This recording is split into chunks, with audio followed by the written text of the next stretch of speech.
How's it going, y'all? We're here at Immaculate Mobile Detailing. I have a mobile detailing business here locally in upstate New York, and I want to introduce you guys to my new channel. We're going to be doing, a day in the life of the mobile detailer with the business, Immaculate Mobile Detailing.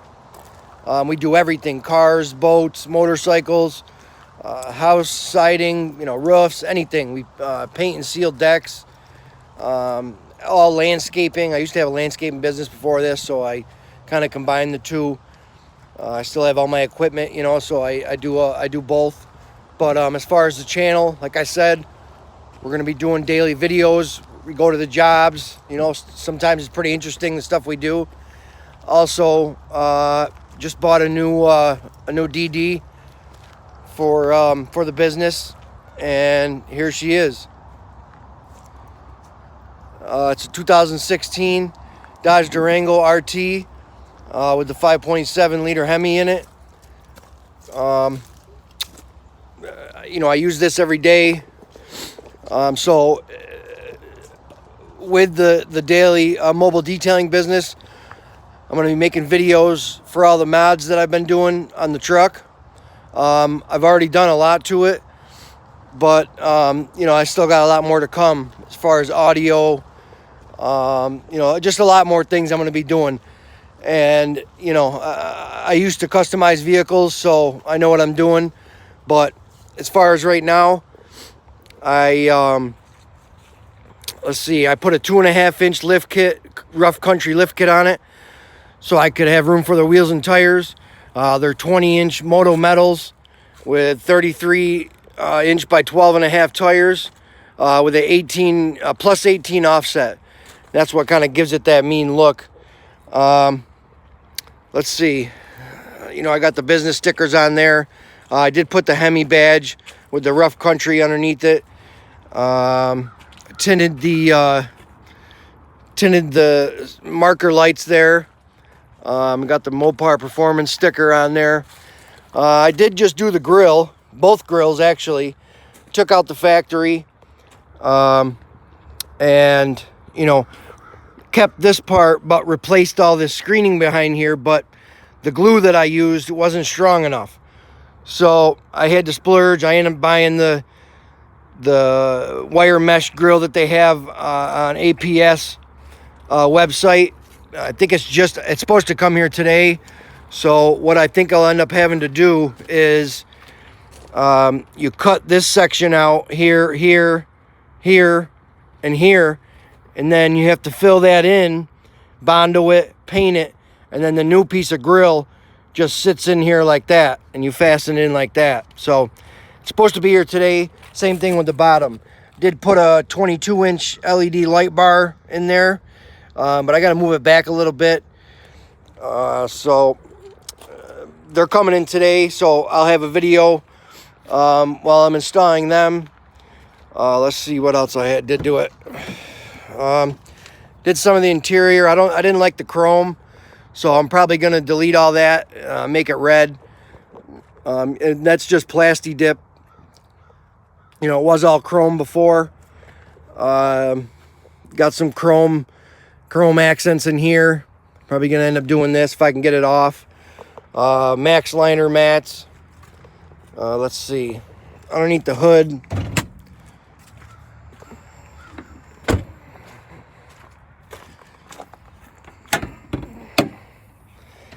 Didn't really do much in here yet. Just the K&N air intake. It's pretty nice. I might change it to a sealed box, but I don't think it's going to make that much of a difference. I mean, I know a lot of heat goes in there because it's not sealed, but I really don't think it's going to be that much of a difference, especially when this is the only port where the air is going through. Even if it was sealed right to there, I still don't see it being much more of a power gain. And then I just for the light bar just ran it to here. And then let's see what else. Inside I did put some LED strips. They're RGBs. They're all over the inside here and in the back. And there's a remote.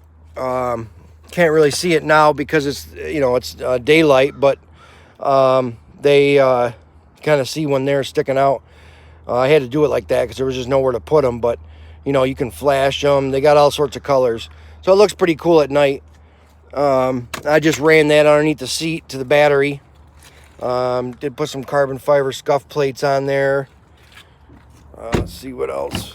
You know, like I said, I got the Max liners, which were a pretty good deal. I think for the front, the middle, which is right here, and then the back, which is, you know, a pretty big piece. That whole big piece, I think it was like $200 on Amazon. So wasn't a bad deal compared to WeatherTech. I mean, they are a little shallower than WeatherTech, but, you know, I think it'll do the job. What else? So in the future, going on, you know, with the channel, I am probably going to, you know, customize this. Probably add a catch can, strut tower brace. I know Grocery Getter is the only one I know that makes them. You know, it's like a pre-order thing. You tell him what you want, he makes it for you. So I'm gonna do stuff like that. The only other thing is with the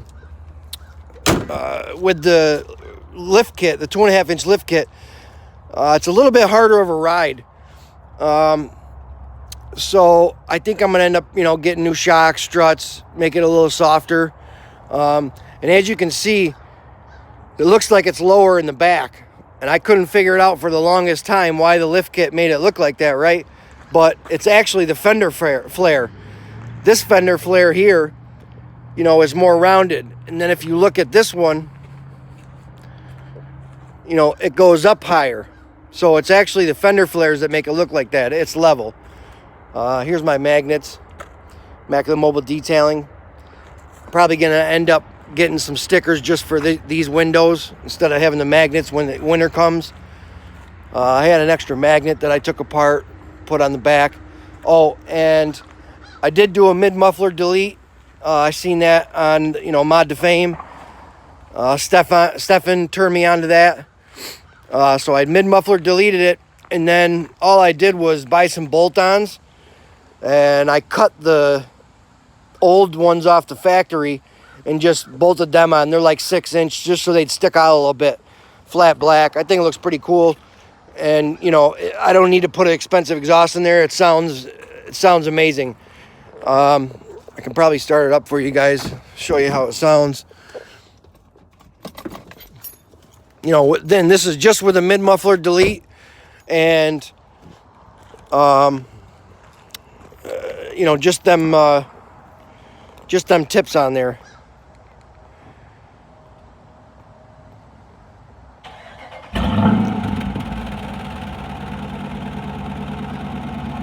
So there you go.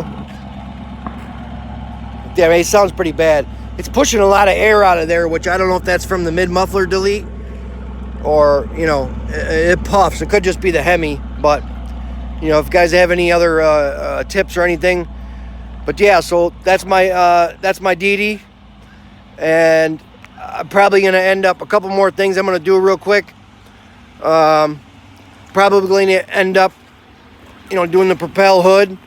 Probably going to tape off these big spots here, do all that flat black, and also the roof. So the roof and that will be flat black. I'm sure you guys have seen them around, but I probably plasti dip it so it's not permanent. But oh, and one more thing, you know, ever since I just bought the vehicle a couple months ago, and ever since I've had the fogging in the headlight. Now I tried to seal underneath here, but it really didn't do anything. The caps are off in the back, so I don't know what it is. Sometimes it goes away and then it comes back. So anybody got any tips or anything, you know, leave a comment. But regardless, that's the Durango. And now I'll introduce you to my enclosed trailer that I use for the detailing. It's a 5x8 enclosed trailer, carry-on enclosed trailer. I just had it wrapped. Well, I put the wrap on. I had someone design and print it for me. And then I put it, me and my brother-in-law put it on. So the guy did a really good job. I mean, he got my logo in there, you know, on the front. I mean, all lined up pretty good. Had to take all the bolts out that you see. and then you put it on, and then you put the bolts back in. But I think it looks really nice. You know, I painted the wheels black. It's got all the info on the back door, like, you know, what we do.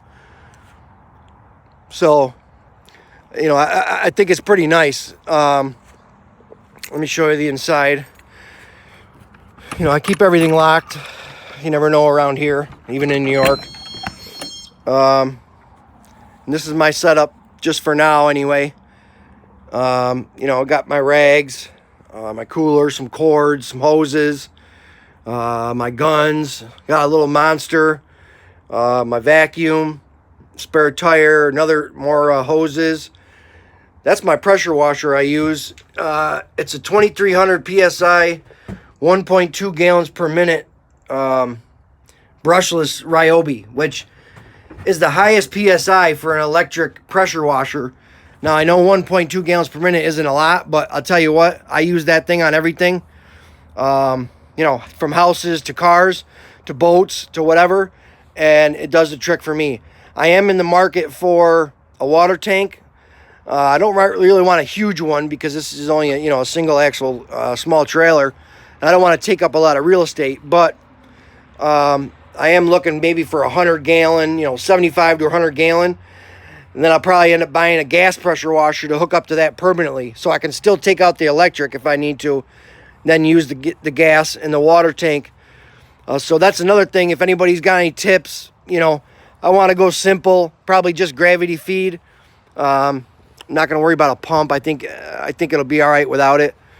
I've heard a lot of mismatching, things. So, but and then down here I got my things of Purple Power, some more soap cannons. These are some just products that I'm just testing out.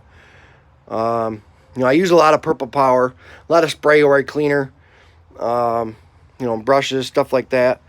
But so yeah, that's my inside of my trailer. Like I said, I take this thing everywhere. The Durango pulls it just fine. And like I said, I'm going to be getting a water tank storage soon, so I'm going to make a video with that. So I got a lot of good things, to make videos on. The mods on the Durango, the water tank and all that setup on the trailer. So, I appreciate you guys listening, and I hope you all subscribe. It's going to be fun, especially with it getting towards winter. We do a lot of different things. Thanks for listening. I hope you guys subscribe, like, whatever, comment. If you got any tips, I know there's a lot of detailers out there. So thanks, guys. I hope you subscribe. Thank you.